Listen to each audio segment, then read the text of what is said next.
Okay, a couple of weeks ago, I did a trick for you that I learned from a book where I wrote down a prediction on a card and I placed it face down, and then I had you push forward a card from a face down deck, and the card that you chose matched the prediction. But the thing about that trick is you had to do it while the cards were face down, so you didn't even really know what you were picking. I learned something from an old book that allows me to place a prediction, which I will do right now. I've actually been carrying this in my wallet, a blue back card where I wrote one card down that I believe you, in a moment, are going to take. Okay, now what I'm going to do is I'll spread these face up in front of you, and now I really want you to think about this, okay? I want you to push forward any card. Now look at these, it could be any one. Which card would you like? And I'm not forcing one, but push one forward. Are you sure? Now the 6 do you want to change your mind? Because in a moment you might think, nope, I want that one. The 6 of diamonds. Let me clear this out. I think it's interesting that she took the 6 diamonds, and I want you to see that I didn't force this on her. It was a total random selection. What I wrote down here was that she would choose the 6 of diamonds. Is that weird? Yes. And I don't even know how it works. Hi everyone, it's Rudy Tinoco, and I'm here with the latest installment of my series that I'm calling Old is New Again, where I'm digging through some of my old books, trying to find the hidden gems that are in there. This week, I have a trick from the mind of Paul Curry. It's from Greater Magic, and it's called the Infallible Prediction. Now this is very similar to a trick that I taught you a couple of weeks ago called Future Deck, from a book called My Best. It's a really fantastic book. I would encourage you to get a copy. It's pretty cheap to find it online. And now this one is very similar, as I said, to this trick in that there's a prediction that is placed down on the table. The deck is spread, a card is freely chosen, and it matches the prediction that you placed on the table before the trick began. Now in the last trick, in Future Deck, that selection is made when the cards are face down on the table, so the spectator doesn't get to see which card they are choosing. Well, interestingly, in this one, the cards are spread up and they can take any card that they see, and it's guaranteed to match the prediction that you placed down on the table at the outset. Now, I'm going to teach you how I do this. I'm going to lower the camera down here to the table. Here's how you perform Paul Curry's Infallible Prediction. It requires a couple of things. First of all, if you haven't already guessed, it requires this double backer. In my case, it's a red-blue double backer. And while this might appear to be a normal red back deck of cards, in fact, it's made up of a bunch of double facers, except for this cover card here at the back. Now, in addition to that, here's another secret.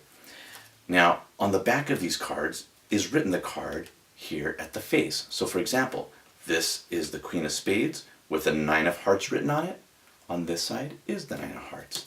Here you have on the other side of the 5 of Clubs is the 6 of Diamonds with the 5 of Clubs written on it. And so it goes with the rest of the deck, each one having the other card written on the back of it. Alright, so now here's how you do the effect. I would encourage you to shuffle the cards, retaining this cover card here at the top. Now I do that by doing an overhand shuffle and just holding back this top card. So I do that. See here, I'm trying to give you, drawing them off, retaining that card at the top. Done casually, and then table that face down so they should think that those are red back cards. Now, you bring in this card out of your pocket or whatever, and you tell them that you've written on this card a prediction. In a moment, you're going to have them choose any card, and it's guaranteed to match the card that you've written here at the outset, and then you just table this face down, and then spread the deck face up and allow them the choice of absolutely any card. And again, reiterate the fairness of this, that they can really push forward any card. So let's say they push forward the Ace of Hearts. All right, now you're going to do a move here in a moment. You're going to do a switch, this card for that one. Now, in order to do that, I wanted a little bit of a motivation. You don't have to do this. I just tend to overthink these things. But what I've done, maybe you saw this on the video, is that I pick up the spectator's freely selected card and place it on my hand, reiterating the fact that they could have taken any card. Now, I tell them that I wrote down, again, reminding them that I wrote down a prediction on this card at the outset, and then I try to pretend as though I'm having a difficult time picking it up so that they think in their mind, well, what's he going to do? Well, how about this? I'll just scoop it up with this card and then flip that card over and onto my hand, showing them that I'd written the Ace of Hearts on that blue back four of spades, which is really the double facer. That blue back card is over here.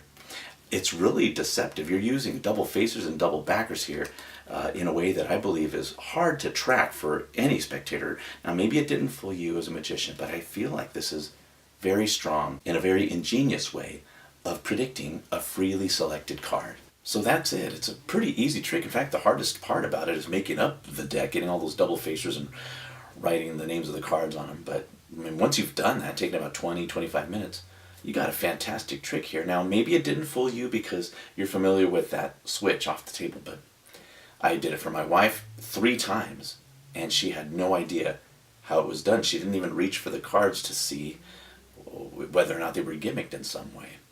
So I would highly encourage you to make up the deck and try it out. So that's it for now. I hope you will subscribe to the channel and like this video. I want to do these weekly, but I've noticed that we have 600 members at the Magicians Forum, and it's getting about, I don't know, 100, 125 views, which means that there's another 500 members who maybe aren't getting the email or don't find these to be valuable. So whether or not I do this on a weekly basis or maybe a monthly basis will depend upon the response that they get. So please let me know that you like them by liking them and sharing them with your friends, okay? All right, you all have a fantastic day. I'll see you later.